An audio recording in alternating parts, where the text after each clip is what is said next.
Teacher. Hello, everyone. Thank you for being here today. Thank you for being a part of today's show.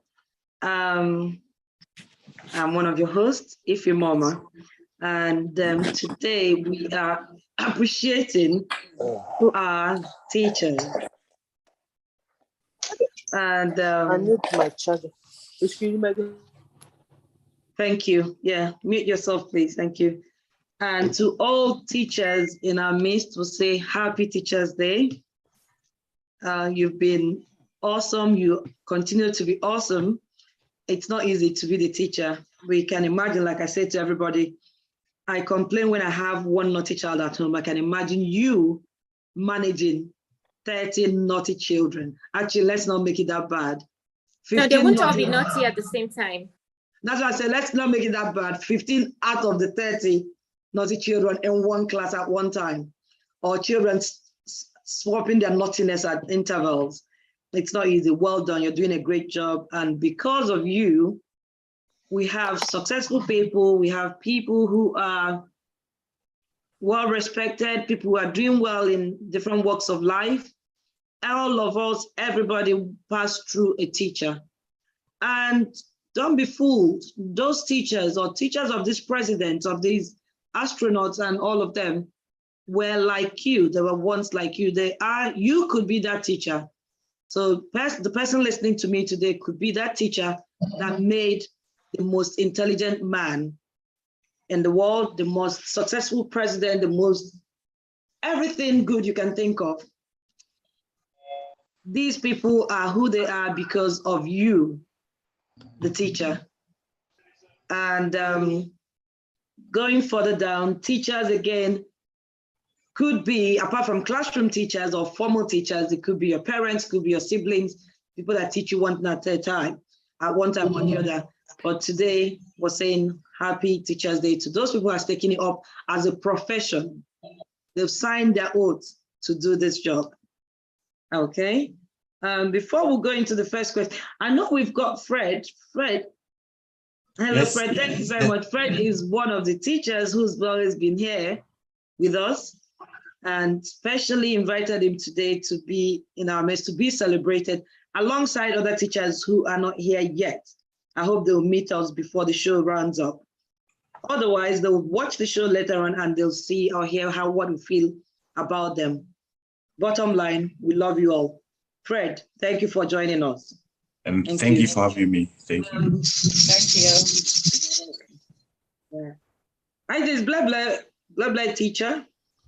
No, Blebe, all those beautiful Ankara outfits I had in London, I bought the fabrics from Blebe. She has she sells Ankara and other fabrics and and she sells. So that means she taught you how to wear beautiful Ankara. She's a teacher. Blebe, thank you for teaching her that. Thank you. All right, before we go to the first question, how the segment would go is we need to find out more about what made that profession interesting and glamorous, beautiful for Fred. Fred, so we'll have one or two questions for you, then we'll ask questions to every other person in the audience.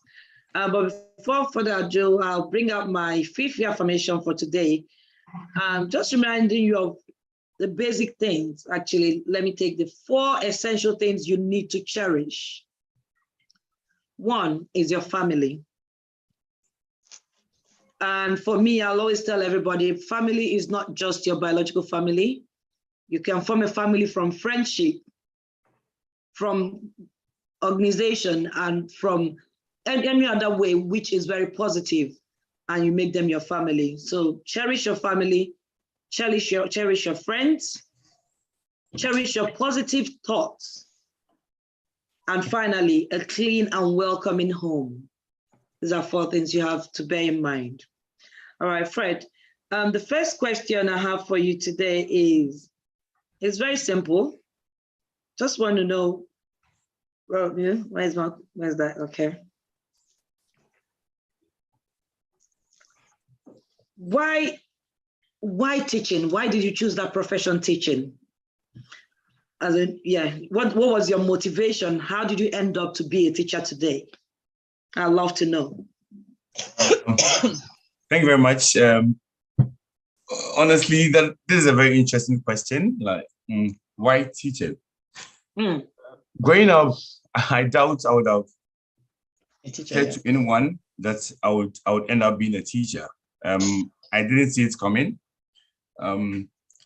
Just by circumstances, I just found myself teaching, and without wasting much time, I don't mind sharing that circumstance. So, I'm coming from a family where both parents are professors in university in Ghana. Mom and dad are, my dad being a professor in physics, my mom being a professor in information science. Wow. And, so you were always doing homework at home? Yeah, honestly. And to be honest with you, I saw myself also being a professor in the university as well, because I ended up doing my first degree, and right after my first degree, I enrolled into my master's degree. And we're about like 160, would cost me 160 for the first degree. And for those of us who ended up doing the masters, we're about like 6. And for the 6, I was the only one who had finished freshly from the first degree and then moving on to do my master's degree just with a year gap. And in there were older men and women who have been working, and I happen to be the youngest in there. So I honestly missed my friends, and I kept asking them, how is it going? They were working in the banking sector, they were working in the energy field and everything.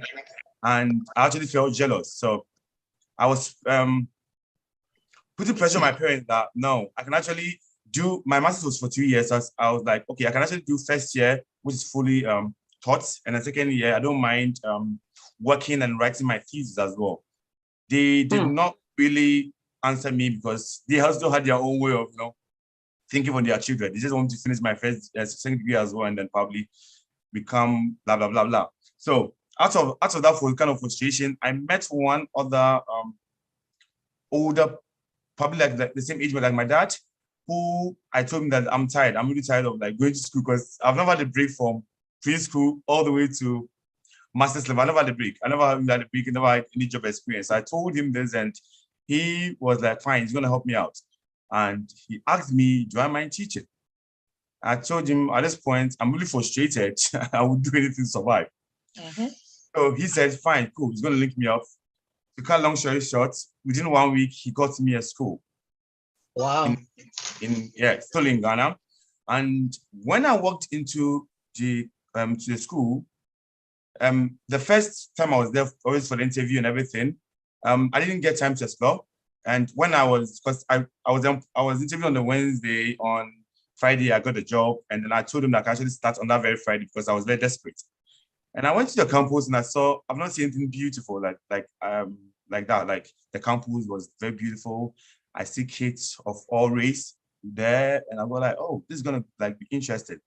Voila, I was there, and I just loved it. So even though I thought to myself that I'm going to be there for a while, the more I thought about it, the more deeper I got into it as well. So why teaching? It's basically because I was unemployed, basically because I was frustrated, and basically because that was the cheapest option available at that point. And to be honest with you, I didn't know I was being employed into an international school. Beautiful. I think I've answered. I hope I've answered your question. Yes, you have. Thank you very much. Okay. Yeah, I think you've answered the question. Let me not dig into it. I think so. Was it meant out of necessity because you were jobless? Was that why you did this? Yeah, that's it. I was just jobless. That's what he was saying. Yeah. Yes, yeah. So it wasn't your intention to be here, but I guess you're enjoying what you're doing. Of course I am. I'm now I'm feel it. gradually like 10 years now into it now. So yeah, I'm enjoying it. Teaching is an awesome job. They have good benefits, and they get off during the summer for most people. Yes. Yeah. So once school closes, and they're still getting salary during that time, staying home. Yes. Can't beat that. And they have a very strong union all over the world, I heard. Yeah. So Fifi, you done? Yeah. Wapa, over to you. Oh, thank you, Fred. Hi, everybody. Welcome to the show again.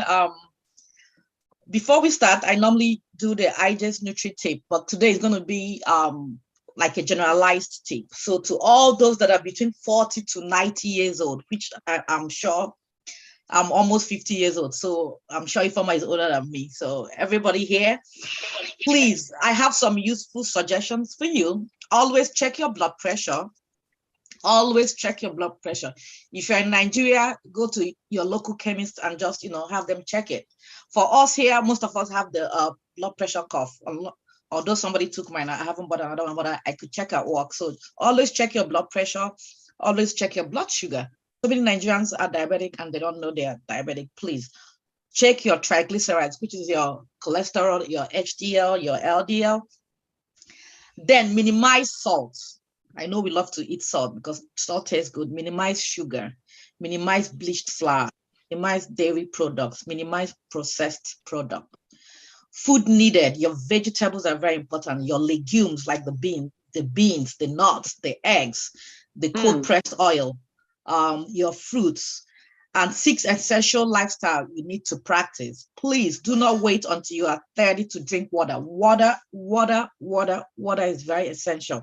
Do not wait until you're tired to rest. Please listen to your body, because when your body is tired and you're still pushing it, do not wait until you are sick to have medical examinations. My very good friends who are in Nigeria, for us here abroad, I'm sure like the doctors will call you, you have to go. Even when you don't want to go, you go. But for those in Nigeria, I always push my friends, do your physical, do your pap smear, do your breast, examination. It's very important. It's the earlier you catch something, the better for you. And do not wait for miracles to trust God. Never lose confidence in yourself. Stay positive and always hope for a better tomorrow.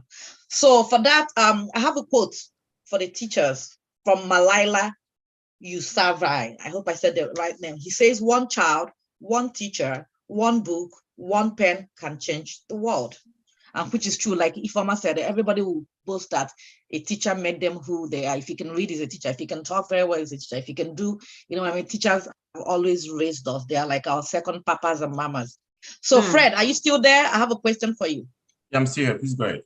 All right. So please, what aspect of your career gives you joy and inner satisfaction?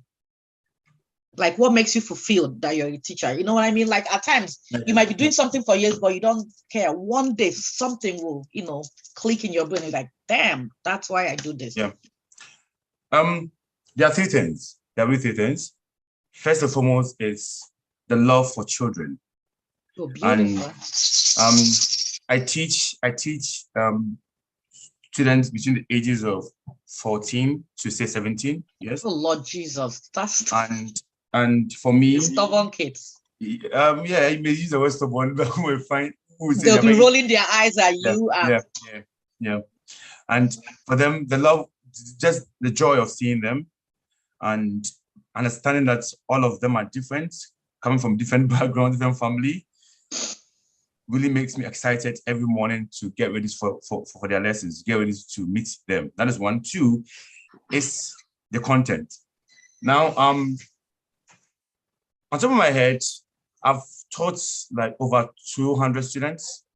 Wow. And out of the 200, I would say that 95% of them have achieved A star to A. And I'm saying this based on my next point is content. I love the content I teach with these children. So I try as much as possible for them to realize that it's very relevant to whatever they are going to, what they're going to use in the future. So for me, it's the love of the kids. 1, 2, the content I teach, which I find joy in, because I can love the children, but I might hate the content. The kids will not like the school. They don't want to come to school. So I love the content, I love myself I teach, and of course I love the children.